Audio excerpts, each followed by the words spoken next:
This podcast contains strong language and discussions about relationships, sex, and love. It may not be suitable for younger listeners. This is the Sex in Singapore City podcast, and I am Nick Selena. Hello, it's Nick Selena. Welcome back to my podcast. I hope you are all well and happy. This episode has been a request for some time, and I have not been avoiding doing it. I just had it in the list, and thankfully I have got round to it. This is called, Are You Sabotaging Your Own Relationship? Ooh, interesting. Lots of people have DM'd me about saying, hey, I feel like I'm sabotaging, or I feel like this, I feel like that. Do you think I'm sabotaging because I'm doing this, I'm doing that? And it seems to be like a convoluted, murky water that we all need to straighten out and get to grips with. And I'm going to go through this episode quite methodically. We're going to start with a why you would be sabotaging your own relationship. We're going to offer signs that you are sabotaging. And then we're going to go to the fix it stage, which is what we all want to get to, of course. So let's begin. Why? Why does anyone sabotage their own relationship? It sounds very strange because it's like, you're in the relationship, you're in love, right? You're happy, you want to be in a relationship with someone, and you're ruining it on purpose? Then you might as well just be single, what? It's not that easy, unfortunately. So here are some reasons why people sabotage. And often it's subconscious as well. It's not something they are actively doing. They might have low self-esteem and self-worth. They think, he's going to cheat on me in the end, or I don't deserve this love. I don't deserve him to be faithful to me. Look at me, I'm so fat. I'm so ugly. Why would he want to stay with me? Those kind of like inner thought processes will lead you to sabotage in your relationship, because you're like, well, why would he or she stay with me? I'm not worthy, okay? You might also be avoiding the sting of rejection, which ties into the above. So basically, they will eventually leave me, so I might as well just ruin it now and get it over and done with, because at least then I'm prepared. I'm not going to be blindsided by them upping and leaving. I know this, so you could be pushing them away to avoid the rejection that you've assumed that you will definitely automatically have. Like this happy ever after of a committed relationship just doesn't enter your minefield. You might be stirring up drama because you think it keeps your partner interested. That is also a highly subconscious but very active thing that people do. It's quite I was going to say popular, it's absolutely not the right word, but it's common, that's it. It's not popular, it's common. That people think, those highs and lows keeps people on their toes, keeps the partner interested, creating the arguments and the make-up sex after. They get addicted to the ups and downs. And that's not going to be a long-lasting relationship. That's got a shelf life on it for sure, because that's not healthy and okay. You might have fear of abandonment from your childhood. You might have trauma in your childhood. This is pretty much the majority, I would say, of the sabotaging. It's something from your upbringing. You need to, look at your attachment style. So maybe you're an anxious attachment or an avoidant attachment. I will do another episode on attachment styles for you. But for now, if you're not sure, you haven't really heard about it, just Google research. And then when we talk about it another episode, it will definitely become clearer for you.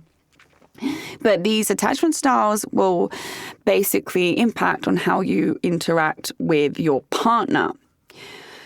And then another one as well is trauma from past relationships. So this isn't trauma from your upbringing or your parents. This is trauma from I've been cheated on all the time. I've been constantly, lied to. I've had boyfriends or girlfriends that leave me and, so the trauma from the past then seeps into your current relationship and is causing you to sabotage it because you are expecting the worst. There is also another option where you are simply keeping your distance because you want to maintain independence. You have a fear of attachment or commitment. Maybe you like being single. Maybe you're very comfortable being single and being in a relationship scares the crap out of you. Or maybe you're just like, I want the best of both worlds, but whatever it is, to try and maintain your sense of self, maybe, and your independence, you keep the person at arm's length or you push them away. That's covering most of the whys, okay? If you take a look from everything I just said, the main focus from the whys is it comes from a place of fear and negative thought patterns about yourself. I shall repeat that. Self-sabotaging in a relationship comes mainly from a place of fear and negative thought patterns about yourself. So that why is the bit we're going to tap into to fix it. Because that's the great fucking news, ladies and gentlemen, is it is all fixable, okay? So don't be like, childhood trauma, my childhood sucked, and now I'm going to be forever ruining my relationships and I'm going to die alone, eaten by savage dogs. Not the case. Let's move on to the signs. Also, dogs, so we love dogs. They're not all savage. Signs of your sabotage. Okay, so we know why. How do we pick it out now? There could be lots of paranoia. So fears of cheating without any evidence. Your partner goes out with friends, clients, or colleagues, and your immediate go-to is, I'm being cheated on, they're cheating on me, they're not where they say they are, they're lying, they're cheating on me. Just like deep paranoia. You might be avoiding all communication and refusing to address any negative emotions. So any kind of fear that you have, any sad feeling, you just don't want to talk about it. You avoid it at all costs. You don't want to address anything. And of course, that we know that that's never helpful in your relationship because communication and open communication is key to a healthy, happy relationship. You might be experiencing extreme jealousy. This can, of course, be with other people. Oh, I'm jealous their relationship with that person. I'm jealous that, they're this. Or you might be just jealous of them. I'm jealous of their success. I'm jealous of their looks. I'm jealous of their personality. Just harboring negative thoughts about your partner. You might then be criticizing your partner on repeat. Picking up on things you don't really need to criticize them for or things that aren't really a problem. And in that way, you'll be driving a wedge between you both and pushing them away. You may be avoiding plans, cancelling last minute, avoiding maybe meeting the family, meeting the friends, just keeping that person at arm's distance. You might even be cheating yourself. Yes, people cheat as a self-sabotage type of mechanism in a relationship, and it sounds fucking crazy, but it's true. A lot of the cheating is coming from that fear and that negative thought about your process, and you think, oh well, why would that person not cheat on me? I'm not worthy, I'm not attractive. And then you flip it around and you think, right, well, I need attention, or I will cheat first so that when they cheat it doesn't hurt as much, right? Fear, always fear. You might lean into external negative coping mechanisms. What's an external negative coping mechanism? We're looking at alcohol consumption, drug take, smoking. We're looking at unhealthy eating, maybe then addictions to the gym, maybe flirting elsewhere, looking online for attention. All of that is unhealthy coping mechanisms that we actually go through rather than dealing with the painful issue. the foundational crutch of the issue. You might give up on a sexual connection. Maybe you just let the sex go. Maybe that's the way you sabotaged it. You just don't want the closeness. You don't want the physical contact anymore. You might put your entire mind focus elsewhere. For instance, work, friends, fitness, diet, whatever you can fixate on that means that you don't spare a moment's thought for your relationship or your partner. And finally, you might just give them the silent treatment, which for me is the worst, if I'm honest. So that's a long, long list of sabotage signs. It is not the only list. There are many more things that go on in relationships, but you get the general gist from across the board on how people sabotage. And we've gone through why, so now let's address the fix-it bit. You know what I'm going to say, don't you?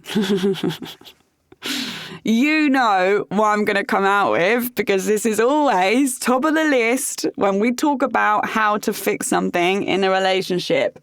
Let's say it all together. Therapy, therapy. Sadly, my dear listeners, it's time to have some counselling. And I say sadly, but it fucking ain't. Because I'm a big lover of therapy and counselling, and this is how you are going to stop the sabotaging. You're like, how? But why? Okay. So if we're going back to the attachment styles that we talked about earlier, the ideal attachment style is a secure attachment. Okay, whether you have a very healthy, happy relationship, healthy boundaries. Okay, that's your ideal. Getting to a secure attachment mindset is very difficult if you've had childhood and relationship experiences which is having a detrimental effect to your attachment style. So you could become insecure, you could become an anxious attachment, you could become avoidant, okay? But to change your own narrative here, you need to work with a therapist, and you can develop a more secure style by facing your own fears. It's that word again. And removing your false beliefs about relationship. I'll give you an example. As we know, I'm engaged to a wonderful human. Loyal ever, just loyal, lovely, the best guy. I love him, right? Love him. However, I still have my demons about being cheated on, and especially because I left such a traumatic, emotionally abusive relationship before I met him, that I went into it feeling very anxious and insecure because I spent 4 years with a narcissist, and this is what they do to you, you know, they bring you fucking down. So then you got to bring yourself right back up. And how do you do that? You fix it. And the great thing is it's actually all in you. And that's why I love this kind of self-help approach. Is it's all in you. Whatever that narcissistic did to you, whatever your childhood trauma did to you, you have the ability to change this around. And you don't have to live with the burdens of other people's bullshit that they've put onto you anymore. So you will get your therapist and you have some counseling, and you start to work out where this insecurity may have come from, where that fear has started, and how you evolve from that fear, and how you manage to get that insecurity and change it into self-worth and self-confidence, that you then can be happy and in a healthy, loving relationship. Beyond therapy, what I would definitely encourage you both to do is have open communication. So all those horrible thoughts you didn't want to talk about, you need to talk about. You need to sit your ass down and have a chat together. And you need to say, hey, this is what's going on. This is my fear. I'm so scared that you're going to cheat on me. I'm so scared I'm going to lose you. I'm so scared that suddenly I'm going to come home and you won't be here, you know, or whatever is going on with you, you need to talk it out with your partner. If you want that relationship, because that's the other thing. If you actually don't want it, you might be sabotaging it because you just don't have the bollocks to leave them. But deep down, you're like, I'm just not interested. This isn't for me. That's a very different scenario. That just means you need to grow a pair and walk away, basically. And the other thing I would say when it comes to fixing it, aside from open communication and therapy, is understanding each other's attachment styles.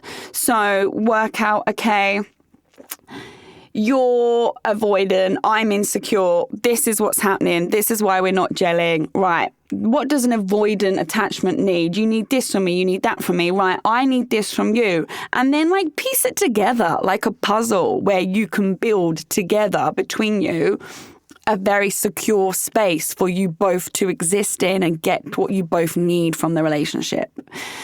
And the other point I will say is time. Give it time. We cannot change years of inbuilt subconscious and conscious mindsets that we've grown up with. We can't change our fears of being cheated on overnight. We can't switch out the mindset of, oh, suddenly everything's great and I'm in a happy relationship. That means I shouldn't feel the way I feel. It's not fair to try and do that to yourself. Give it time. Focus on healing yourself. Focus on your whys. Why are you sabotaging? Go back to the start of the episode and listen to it if you need to, whenever you need to go back to and think, right, what am I working on? Visit your whys, understand your whys, get a therapist to help you move on from your whys. Address your signs of sabotage, address what you are doing that's causing the issue, and then work with your partner to move on together. I hope this has helped, or as always, you can DM me if you need any one-to-one personal advice. I'm always here for you.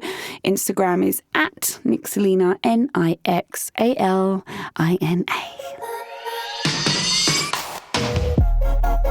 Thanks for listening to the Sex and Singapore City podcast. This episode was produced and hosted by me, Nixalina, and recorded at the Splicecast studio in Singapore. I'm available to listen to on Spotify, Apple Podcasts, Google, and all major podcast listening apps. Do subscribe to enjoy a new episode every Monday evening.